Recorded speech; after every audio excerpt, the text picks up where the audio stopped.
I collect diaries. Cold Buster. Hello, I'm Buster. If you're reading this, it means one of two things. Either I'm dead, or I simply haven't returned to what was once my hideout. Like you, I've managed to survive this hell that a bunch of idiots created. I've been lucky, really lucky. I was an electrician, and that has helped me a lot. Like any other Saturday, I was drinking beer alone in my apartment. My shift was over, and I was watching a soccer match. I live alone, so I was having a great time. It was my moment of rest after an exhausting week. I settled into my couch with a bag of chips beside me and a beer can in my other hand. The game was intense, a tie that kept the tension alive until the last minute. And then, the screen went black. For a moment, I thought it was a signal issue, but soon an emergency message appeared on the TV. Urgent announcement. A monotonous, robotic voice reported an incident at a laboratory in Atlanta.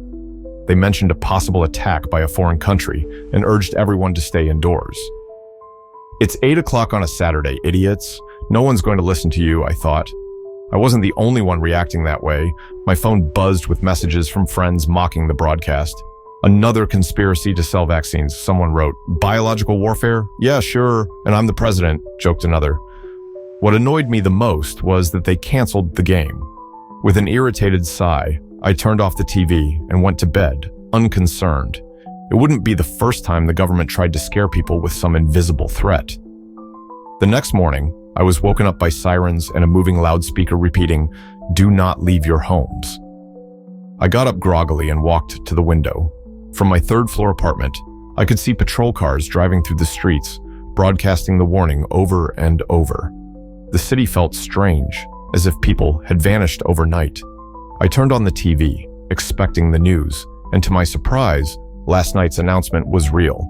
The images on the screen showed overcrowded hospitals, streets blocked with barricades, and reporters wearing masks while talking about an unknown disease. The virus spread like a common cold, but its symptoms were unusual. First, extreme exhaustion, followed by days of deep sleep. But the most terrifying part was what happened next. People woke up in a state of uncontrollable rage, attacking anyone nearby. Scientists tried to explain the phenomenon, claiming it was an extreme survival instinct combined with an adrenaline surge. They also mentioned that the infected sweated excessively, even while asleep. I always keep my pantry full. My parents taught me to shop for a whole month. It saves money. Money, as if that matters now, I thought. While the news kept warning people, I checked my supplies. I had enough canned food, water, and essentials to last a good while without stepping outside. Meanwhile, the internet's reaction was mixed. Some people panicked and locked themselves inside, while others mocked the situation, claiming it was just another government strategy for control. Memes and conspiracy theories flooded social media. A user with the pseudonym Jeff51 posted something that caught everyone's attention. On a forum, he uploaded pictures of what seemed to be a hidden laboratory. He claimed that multiple viruses had been developed there, designed to devastate entire countries without damaging their infrastructure. His post went viral within hours, but soon he stopped responding to comments. 2 weeks passed. The news no longer talked about control or containment. The virus had escaped Atlanta and was spreading across the country. Flights were canceled, roads were blocked, and the military took over several cities. A curfew was imposed, but no one believed the government had things under control anymore. I looked out my window, and the scene had changed in a disturbing way. It was no longer just patrol cars roaming the streets with their flashing lights. Now, there were ambulances too. But the most unsettling thing was what I managed to see in the distance using my phone's zoom. Coffins. Not wooden ones, but metal. Rows and rows of them being transported in trucks. The nurses and police officers who had previously only worn face masks were now clad in much more advanced protective gear, full-body suits, dark visors, airtight seals. They looked like astronauts in the middle of the city.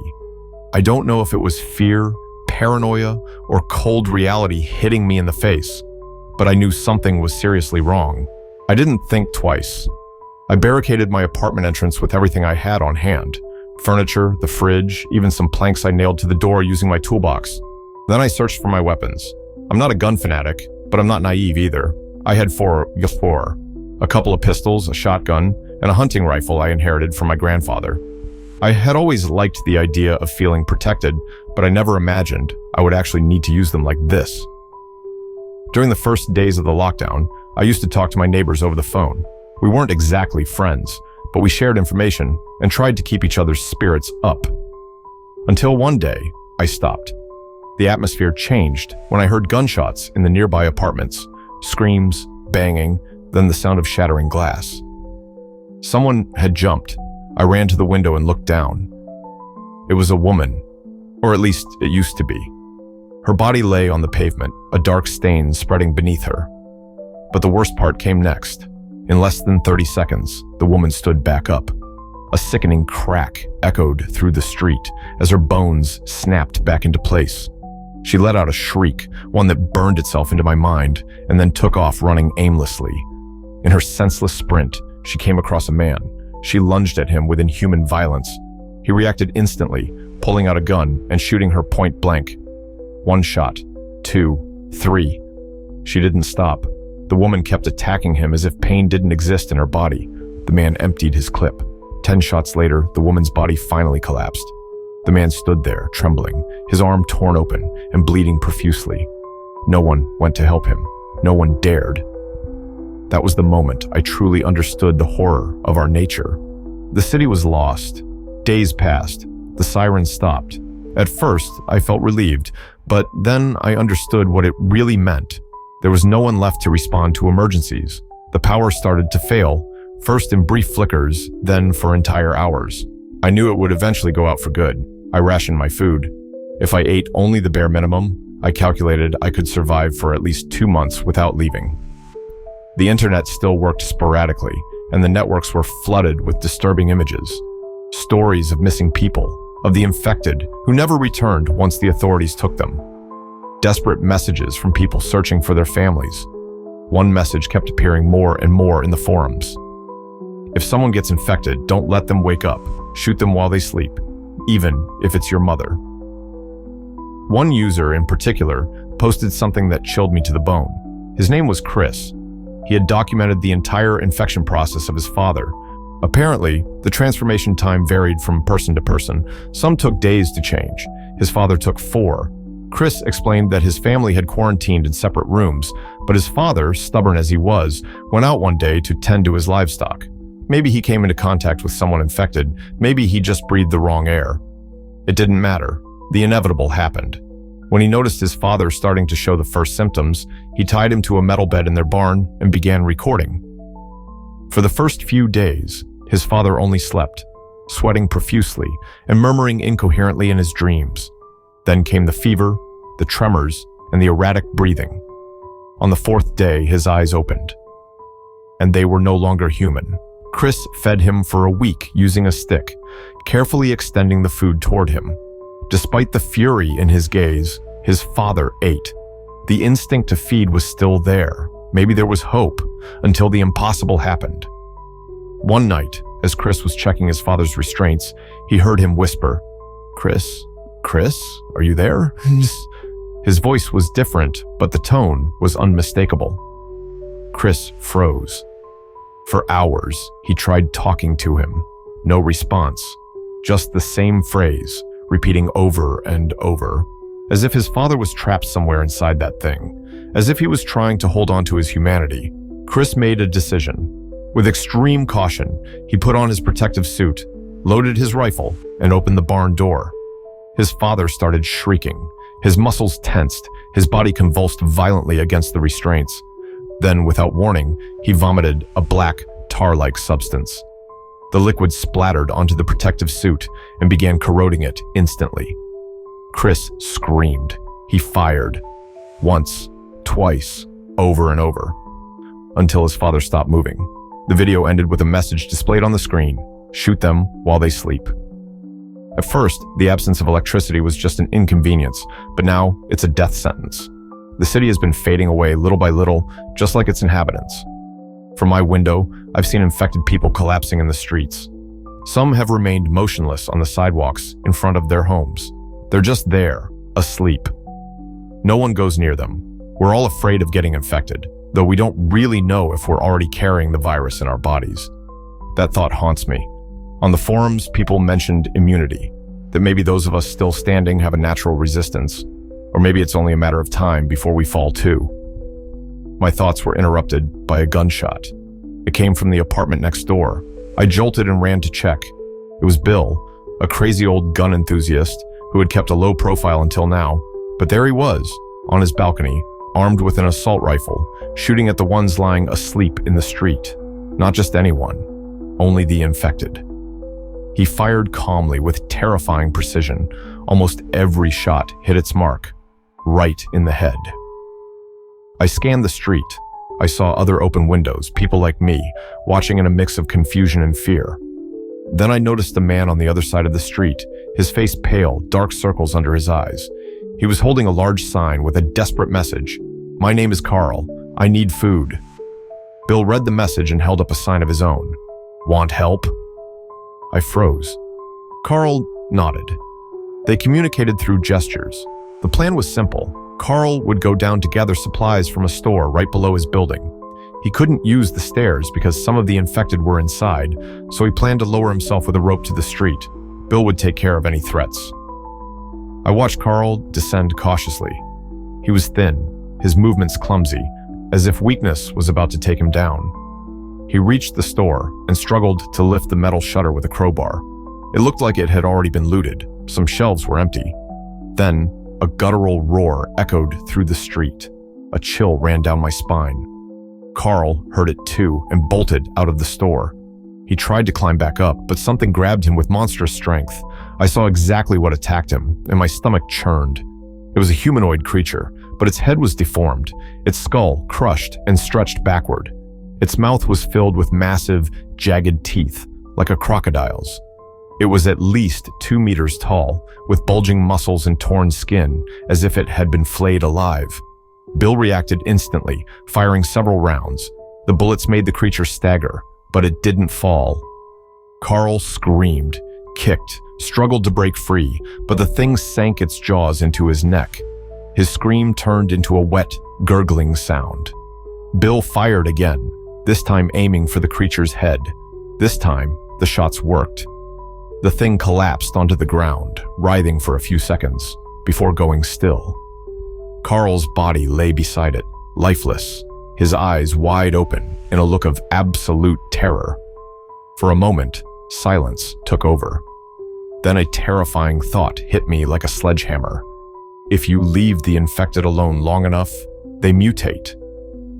I turned quickly, staring into the darkness of my apartment. The shadows seemed thicker, as if something was lurking within them. How many infected were in my building? How many of them were asleep, just waiting to turn into something worse? All the batteries I used to rely on, even at work, are dead. My phone is just a paperweight now. My flashlight only flickers for a few seconds before going out completely. The radio, where I once listened to messages from other survivors, is now just dead weight. No signal, no voices, no hope left on the airwaves. I am completely isolated. I have little food left, maybe enough for another week, and my bottled water is running low. Every sip I take is a reminder that soon there will be no more. I can't stay here, waiting for a salvation that may never come. I've decided to leave this building. Outside, the street is a cemetery. The bodies that once only slept have reached an alarming state of decay. Flies and other insects swarm around the corpses, and the stench is unbearable. Those who collapsed and never woke up are now just rotting remains. Their swollen, deformed faces remind me that they, too, were once human. Other shooters joined Bill. For weeks, they fired relentlessly, ensuring that the sleepers never rose again. Their gunshots have stopped now. Maybe they've eliminated all the potential mutants. But the terrifying thing isn't what's in the streets. It's what hides inside the buildings. At night, I hear noises in the hallways. Something wanders around step by step, dragging what sounds like a body, or maybe its own deformed limbs. It seems that after their initial burst of adrenaline, the creatures grow calmer, but they still roam in the darkness, as if they're waiting, as if they know we'll eventually fall into their territory. Several neighbors, desperate with hunger, came up with a plan. They tied ropes around their bodies and descended along the sides of the building to search for food. One group managed to reach a small grocery store. By some blessing, they didn't encounter any infected. They returned with bags full of whatever was left. Cans of soup, packs of crackers, bottles of water, and some products already close to expiration. From my window, I threw down a bag attached to a rope, and they generously shared some with me. They also gave part of the haul to the shooters, ensuring they would keep protecting us. "There's nothing left," they said. There wasn't much to take. Someone had already been there before. 2.5 months have passed since it all began. My body has withered. My cheeks are sunken. My eyes surrounded by dark circles. I barely sleep, barely eat, barely live. The world has been reduced to a series of survival decisions day after day. Today, I've decided to eat half of what I have left. I need strength.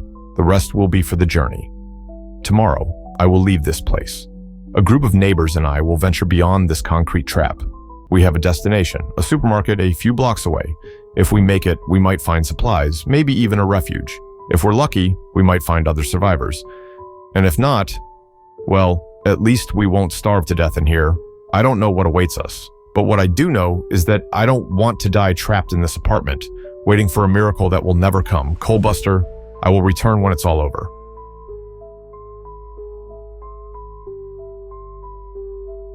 I wonder what became of Buster. I wish someone had told him that those things have different levels of mutation.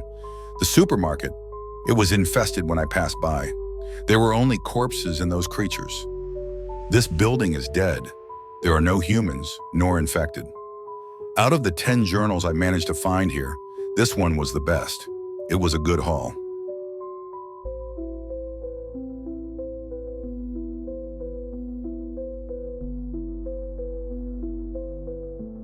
All right, that's it for today. If you enjoyed the video, don't forget to give it a like and hit the bell to activate notifications. I'm Mishasho. See you next time. The moon hides behind the clouds, casting an eerie glow. Footsteps echo in the silence, sending shivers down your spine. Every breath is a battle, fear gripping at your soul. In this haunted labyrinth where nightmares take control. To the nightmare.